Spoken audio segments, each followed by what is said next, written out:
اس نظام کو چلانے کے لیے جو انسٹرومنٹ ہے، امریکہ میں یہ ہوتا ہے کہ بنیادی اسٹرکچر ہوتا ہے، لیکن ایک پریزیڈنٹ آتا ہے تو وہ اپنی ٹیم لے کر کم از کم آتا ہے، جو تبدیلیاں لاتا ہے، بنیادی تبدیلی تو نہیں ہے۔ تو ایک بنیادی خرابی یہ ہے۔ اب سوال یہ ہے کہ ہم کیسے لائیں۔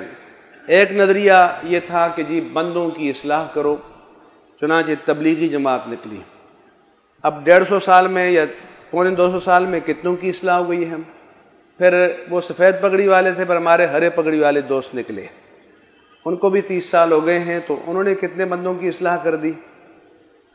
ہمارے ڈاکٹر صاحب کا بھی نظریہ یہ تھا کہ یہ اس سیاست کی گندگی میں، سیاست تو ویسے فساد نہیں ہے، کیونکہ سیاست تو سنت انبیاء ہے۔ حدیث پاک میں کہ کانت بنو اسرائیل تسوسہم الانبیاء، کہ بنی اسرائیل کی سیاست رانی انبیاء کرام کیا کرتے تھے۔ اب چونکہ آج کل ہمارے ہاں عیاری، مکاری، فریب، خیانت، لوٹ مار اور سیاست ہم معنی ہو گئے ہیں، لہذا سیاست ایک گالی بن گئی ہے۔ تو شریف آدمی کو اپنی صفائی کے لیے یہ کہنا پڑتا ہے کہ میں سیاست میں نہیں ہوں۔ تو اصل سیاست تو مقدسہ ہے، اصل سیاست تو متبرکہ ہے، اصل سیاست تو انبیاء کرام کا مشن ہے، اصل سیاست تو وہ ہے کہ جس کے ذریعے اللہ کے رسول نے اور ان کے خلفاء نے اسلام کو دنیا کی سپر پاور بنا دیا۔ تو اس لیے جب کبھی بات ہوتی ہے تو سیاست جو موجود ہے، اب میرا یہ خیال ناقص ہے۔ اچھا، دوسری بات یہ ہے کہ تبلیغی جماعت یا دونوں قسم کی، ان کو قبول کیوں کیا گیا؟ اس لیے کہ نظام کو کچھ نہیں کہتے، ظالم کو ظالم نہیں کہتے، قاتل کو قاتل نہیں کہتے، مفسد کو مفسد نہیں کہتے، لٹیرے کو لٹیرا نہیں کہتے، لوگوں کے حقوق غصب کرنے والے کو غاصب نہیں کہتے، سب کو جنت میں لے جاتے ہیں۔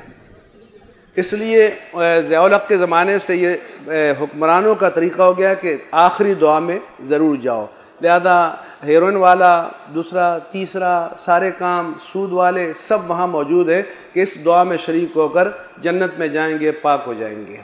اگر یہ تبلیغی جماعت یا دعوت اسلامی بھی اپنے وقت کے ظلم کو ظلم کہے، فساد کو فساد کہے، مجرد فساد کو فساد کہنا آسان ہے، لیکن فاسد کو مفسد کہنا مشکل ہے، سمجھے؟